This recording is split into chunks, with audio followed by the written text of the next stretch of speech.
저는 6개월 전에 34살 먹은 아들이 자살해 눈이 시력이 안 보이게 된다는 말을 의사한테 듣고 또 어떻게 뭐 할 방법이 없다는 얘기를 듣고 자살한 아이의 엄마인데요. 그 아이가 제가 한 번도 자살에 대해서 얘기해 본 적이 없는 게 굉장히 후회는 됩니다. 근데 자살은 살인인데 그 죄로 나쁜 데 떨어진다면은 그 기간이 우리가 아는 시간의 관념으로 얼마나 한 일생이 되는 건가요? 그리고 제가 뭐를 해줄 수가, 그거를 좀 적게 하려면 어떻게 해줘야 할까?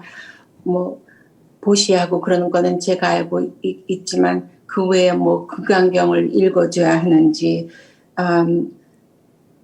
그리고 금강경 끝에 모든 형상이 없는 거다. 그러면은 좋은 선업을 하는 거와 죄를 짓는 것도 형상이 없는가요? 그 두 가지입니다. 제가 그래서 어떻게 제가 해줄 수가 있는지 그게 굉장히 매일 괴롭습니다. 네, 먼저 자식이 죽으면 부모의 가슴에 묻는다 하잖아요. 그러니까 그 아픔은 뭐 이해가 됩니다만은 또 위로의 말씀을 드리고요. 그러나 아들이 이렇게 눈이 안 보이면 날 때부터 눈 안 보이는 사람도 있지 않습니까? 그죠? 그러면 눈이 안 보여도 또 좀 불편할 뿐이지 사는데 지장이 없는 거예요. 장애인 등록하고 살아가면 되거든요. 그런데 눈에 집착해서 눈이 안 보이고 살 바야 죽는 게 낫겠다. 이렇게 생각하니까 스스로 자살을 하게 된다.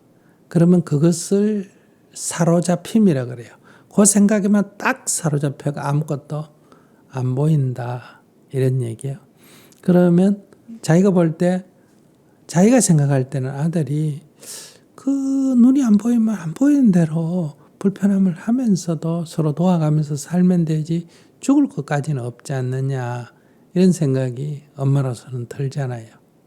그런데 그 아들과 똑같이 지금 본인도 하고 있다는 거예요.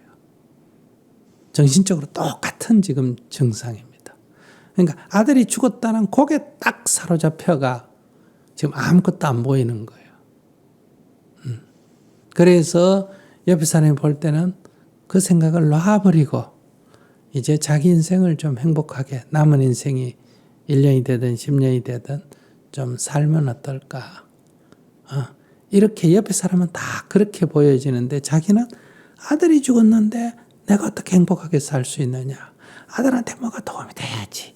이 생각에 콱 사로잡혀 있듯이 아들은 눈에 탁 사로잡혀가 자기 생을 마감을 한 거란 말이에요. 그러니까 아들을 가지고 자기가 교훈을 얻는다면 이제 아들을 좀 내려놓는 것. 아들은 나름대로 그냥 그런 생을 선택했다. 자기가 자기 생을 선택한 거예요. 나는 눈을 안 보이고 불편하게 사는 것보다는 생을 마감하면 낫겠다. 우리 아들이 그걸 선택했기 때문에 그래, 너 뜻을 존중한다. 엄마는. 엄마로서는 아쉽지만은 그래도 엄마는 너를 선택을 존중한다. 그래서 다음 생이 있다면 다음 생에는 건강하게 잘 살아라. 또는 뭐 어디 간다면 좋은 데 가라. 이렇게 놓고 자기는 자기 인생을 살아가야 한다. 이게 아들의 죽음에서 자기가 얻을 수 있는 교훈이라고 말할 수가 있다. 그런데 지금 질문자가 하는 행위는 아들과 똑같은 지금 병을 가지고 있다. 똑같은 상태로 행동하고 있다. 어쩌면 자기의 이러한 편집증이 아들에게 있었기 때문에 이런 사고가 일어났는지도 모른다. 그렇기 때문에 여기서 탁 놔버리는 것. 이것이 이제 수행 차원에서의 천도라는 거예요. 우리 아들 하고 찾고 있던 거를 탁 놔버리는 것. 이것이 진정한 해탈이고 천도다. 이거는 이제 수행 차원에서 하는 얘기예요. 그렇기 때문에 금강경에서 나오는 게 바로 이거예요. 우리 아들, 내 눈, 내 재산, 이게 상이에요, 상. 이렇게 움켜쥐고 있다 이 말이에요. 그런데 그 상이라는 것은 그냥 생각일 뿐이지 허망하다. 아무런 실체가 없다. 그렇기 때문에 그건 잡을래 잡을 수도 없고 잡을 것도 없다. 이걸 탁 깨닫는 게 금강경의 가르침이다.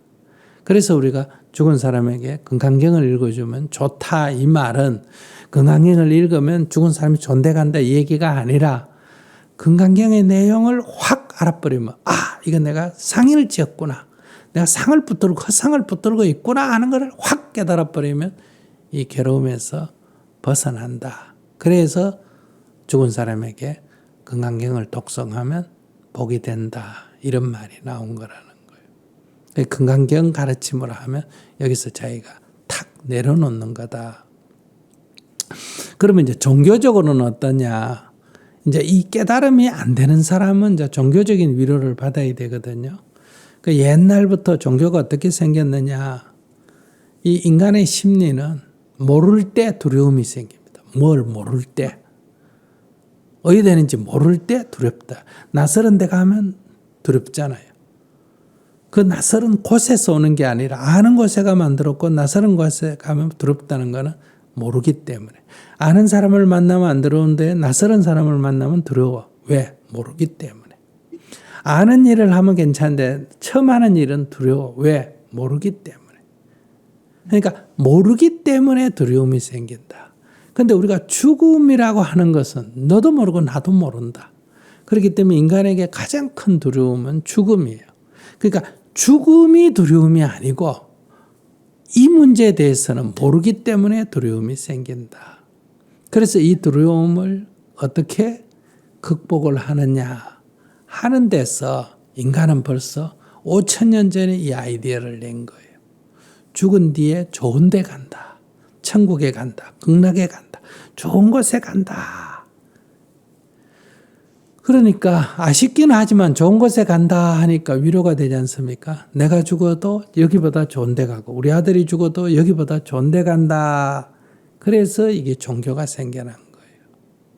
그래서 이것이 위안이 된다.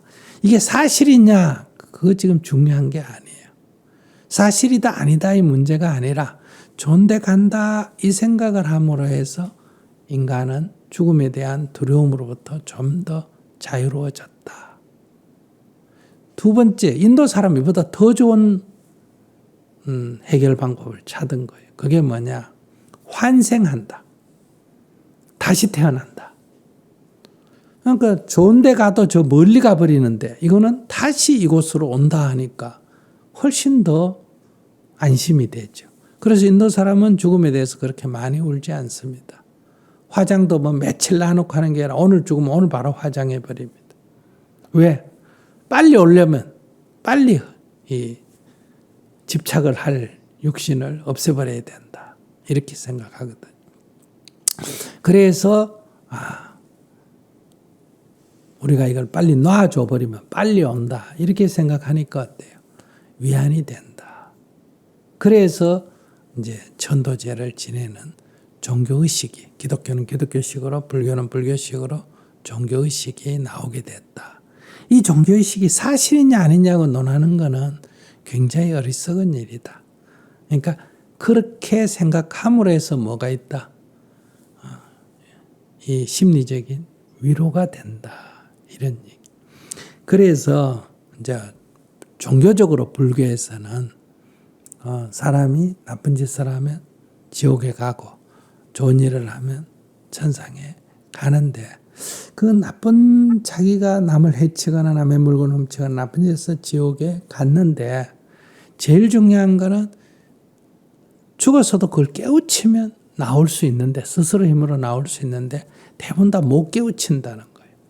아까 그 마약했던 사람이 한번 감옥에 갔다 오면 탁 깨우쳐야 되는데 그게 안 된다는 거예요. 또 어떤 게 있으면 또 반복한다. 그래서 옆에서 다른 사람이 도와줘야 되는 거예요. 그래서 우리가 남을 때리면 어떻게 합니까? 사과도 해야 되지만은 이 참회라 그래. 사과도 해야 되지만 배상해 줘야 되잖아. 그죠? 그래서 베풀어야 된다. 남에게 베풀어야 된다. 그래서 제일 베푸는 공덕이 큰 게 뭐냐? 배고픈 사람에게 음식을 베푸는 거고, 아픈 사람에게 약을 베푸는 거고, 그 다음에 어려운 사람을 돕는 거다. 그래서 이제 이 백중제 같은 거 보면 이제 조상영가를 전도하는 방법으로 음식을 마련해서 배고픈 사람에게 스님들께 공양을 올리면 그 공덕으로 지옥에 있는 우리 목련존자 어머니가 구제가 됐다. 이런 설화가 있지 않습니까? 그래서 이 사람이 죽었을 때 죄를 지낼 때 가장 중요한 거는 베푸는 거다. 이 베푼다. 그러니까 사식구제, 천도제 할 때 제자는 제사 지낸다는 뜻이 아니고 베푼다는 뜻입니다.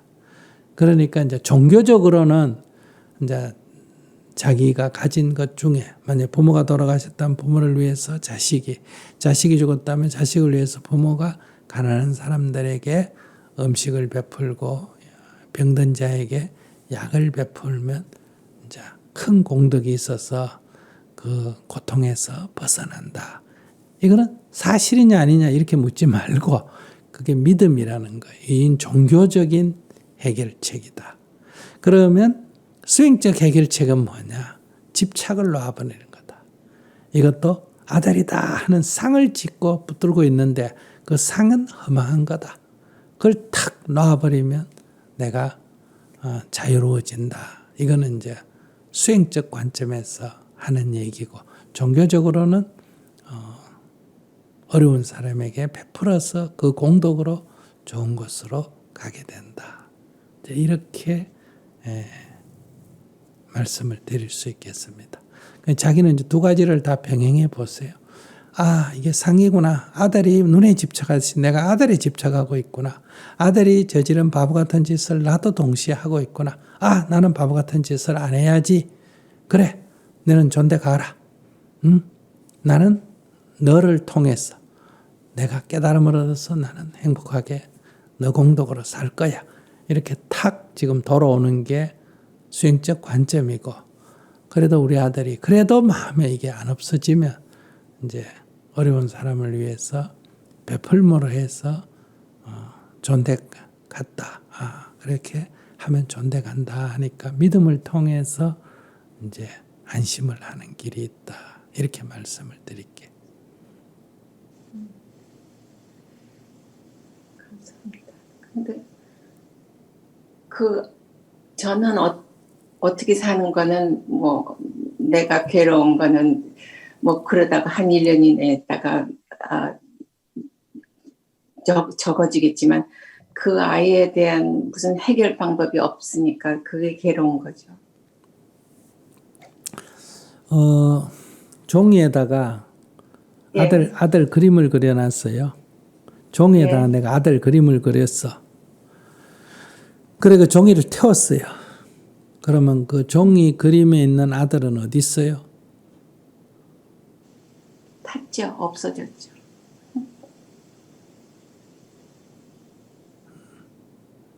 그러나 사진을 찍어 놓으면 사진에는 있습니다. 그러나 그 그림은 없어졌어요. 근데 지금 질문자는 그 아들을 사진 찍어 놓은 게 내가 생각하는 아들이거든요. 내가 지금 사진을 보고 있는 거예요. 그런데 사진을 보면서 어떠냐? 그 타버린 종이의 아들이 지금 어디 있을까? 지옥에 있을까? 천당에 있을까? 자꾸 이런 생각하고 있는 거예요. 그 종이는 태워버리면 아무것도 없어요. 남아있는 거는 내 생각 속에 사진 찍힌 아들만 남아있는 거예요.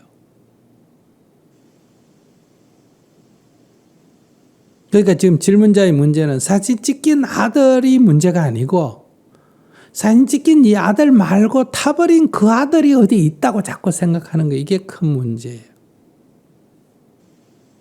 그래서 건강경에 그것은 상이고 상은 허망하다. 하늘에서 구름이 코끼리 모양이 됐다가 용 모양이 되면 아까 코끼리 어디 갔노? 이렇게 생각하는 거하고 똑같다.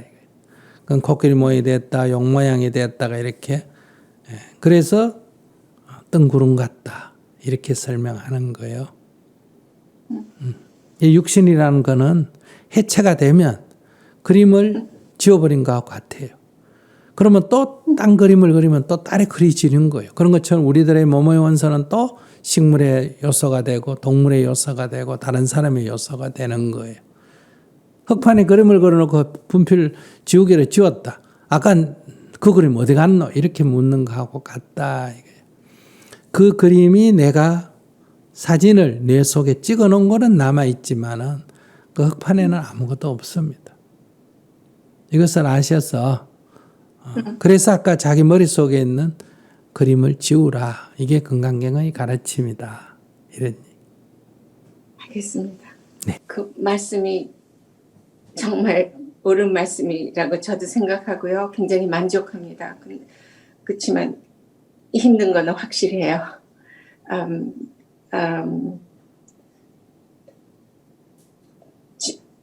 죽은 사람은 벌써 갔지만 저를 위해서 남은 생애를 살아야 되는 거에 대해서 도와주시는 그거를 감사하고요. 그렇지만 간 아이가 안 됐지요. 그래서 그것도 스님께서 오늘 굉장히 잘 설명을 해주신 거에 굉장히 감사하고 만족합니다. 사실. 그리고 제가 노력하겠습니다. 감사합니다. 질문자님께서 병원에 가서 한번 진료받아 보신 적이 있습니까?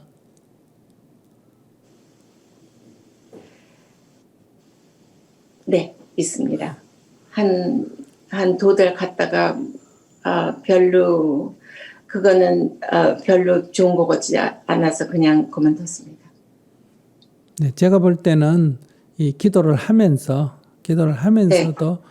정신과 치료를 조금 받으면 이 심리를 안정시키는데 훨씬 도움이 된다. 지금 이게 자기 눈에는 그 그림이 보이고 아들 그림이 보이고 이러기 때문에 옆에서 다른 사람이 아무리 얘기해봐야 소용이 없습니다. 자기한테는 확실히 그 존재를 자기가 느끼고 있기 때문에. 그래서 네, 이것은 우리는 그걸 또 이해해야 되고, 그러나 네. 약간의 치료를 겸하면, 지금도 좋지만 치료를 겸하면 저는 상태가 더 좋아지지 않겠나 이렇게 해서 제가 한번 여쭤보는 거예요. 네, 감사합니다. 맞아요. 네, 감사합니다. 네네.